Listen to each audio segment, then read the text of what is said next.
I never come on here and talk about books that I really do not like. So, here are some books that I thought I would enjoy and didn't.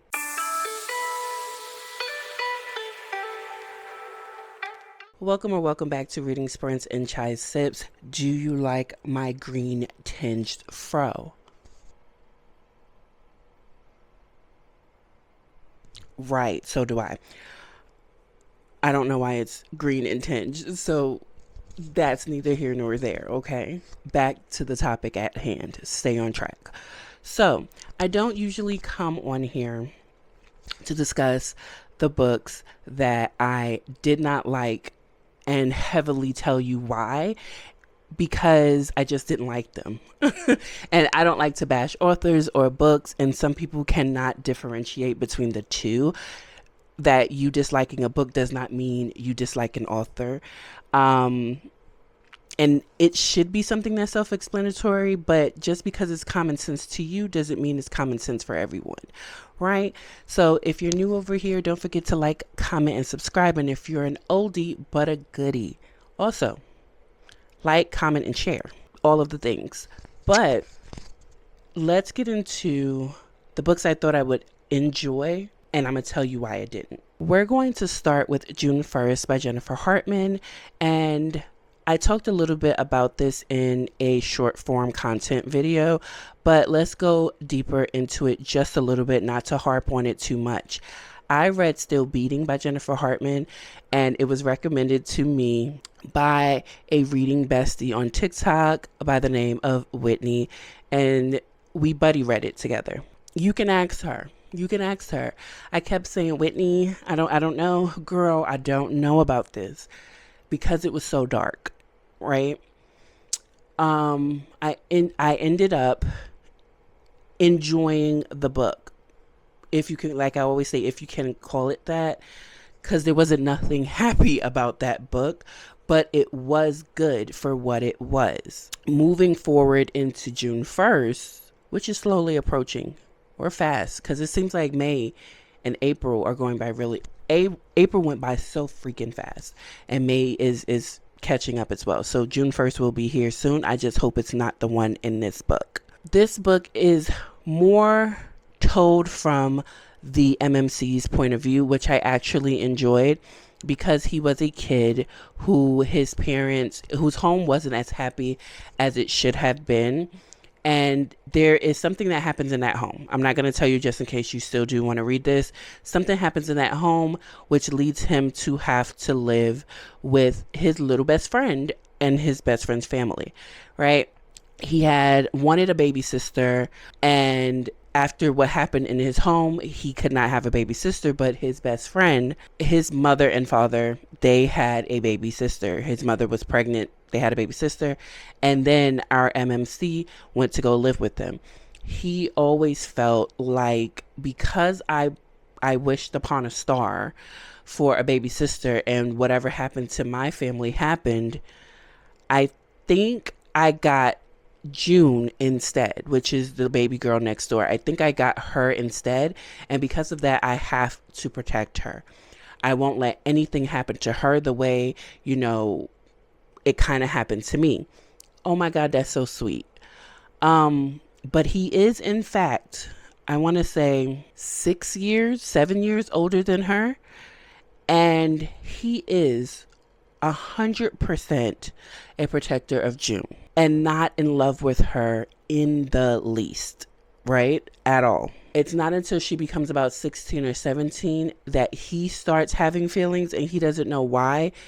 Honestly, it's because she's a teenage girl and he lives in a house with a teenage girl that he is not related to, even though he was adopted by this family. It becomes so weird after more than 50% into this book. Let's say at around the 50-60% of this book, that's when it starts to get weird. The other 60%, you're just reading about the times in which he's growing up, that he takes care of June, that he builds a little bit of rapport with the family. But it doesn't get weird between June and what is his name? Brant.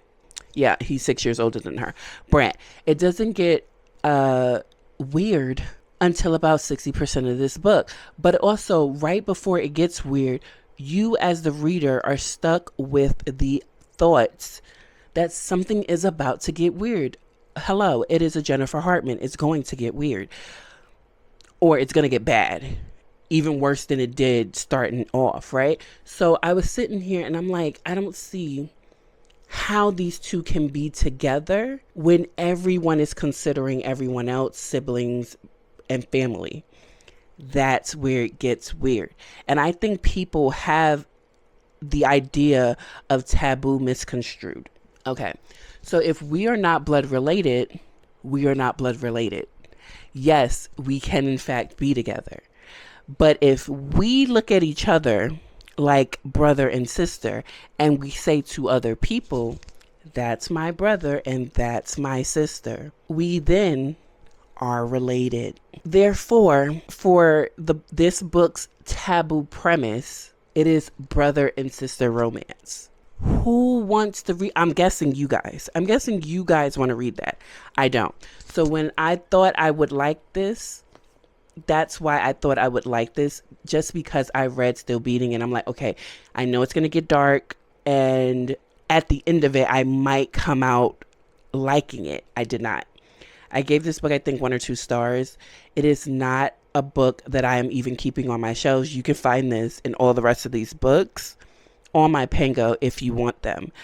But no, this was a no for me, because I despise when authors want us to love the fact that these people are going to be together, and you want them to be together so badly because you're thinking, but y'all are not really related, so you can be together. But the more the author emphasizes brother and sister dynamics and relationships, it's like you want me to see them as brother and sister and still want me to want them to get together.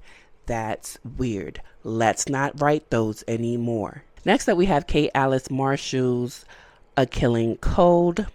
I didn't even get that far in this one, and I got about 20%, maybe even 30. I got a little ways into it before I DNF'd it.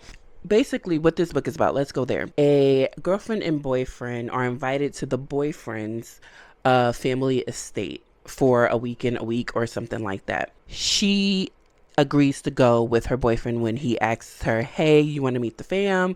And it's going to be in a secluded part of the woods. And yes, I'm rich and you're poor.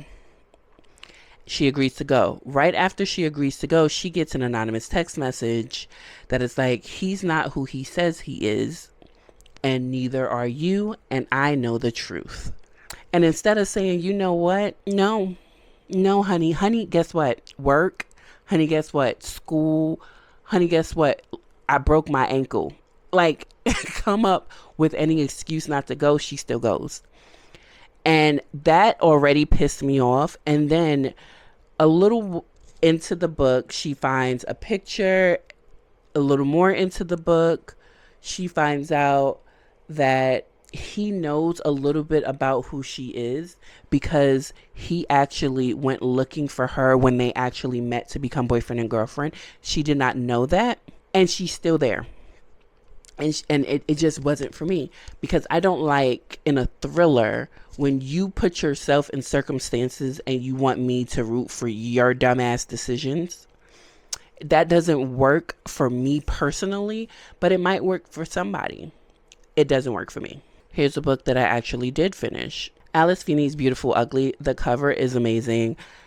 If you listen to this on audio, whether just audio or in tandem with the book, you're going to have a great time, which is misleading, okay? Because the audiobook is very atmospheric. I enjoyed the sounds and the narrators of Beautiful Ugly. I did not enjoy the story. I also enjoyed that there is a book inside of a book in here. I love that moment. But this was a horrible story. So bad. Again, this book tells you by the end of it, right? By the end of this book, it's spelled out for you what has happened. And I feel like Alice Feeney tried to gaslight me as a reader to be like, ha, you didn't see that coming. And no, I couldn't possibly have seen an impossible situation. Like, how could I have seen something that isn't possible to have happened? It doesn't make sense. It also doesn't make sense that when the MMC gets to the island, he doesn't see anything wrong. Like, he should still be here. Like, again, people making dumb decisions just for the sake of moving the plot along when you could have done it in a different way, and he still would have ended up on that island in a different way. I don't like when obstacles are placed in a character's way and they bypass all of the obstacles or look at them as if, it's just another Tuesday. No discernment, and your discernment leaves me pissed off. This was not for me. The next book we have is The Princess and the PI by Nikki Payne. I thought I was going to love this down. I have never read a Nikki Payne book, and I was like, this is going to be the first one, and I am going to enjoy this so much. And I did not. I DNF'd it. One, it was boring. I didn't get but maybe 25%. And y'all know me, a good 25% will let you know a lot. And I just did not. I wasn't gelling with the writing.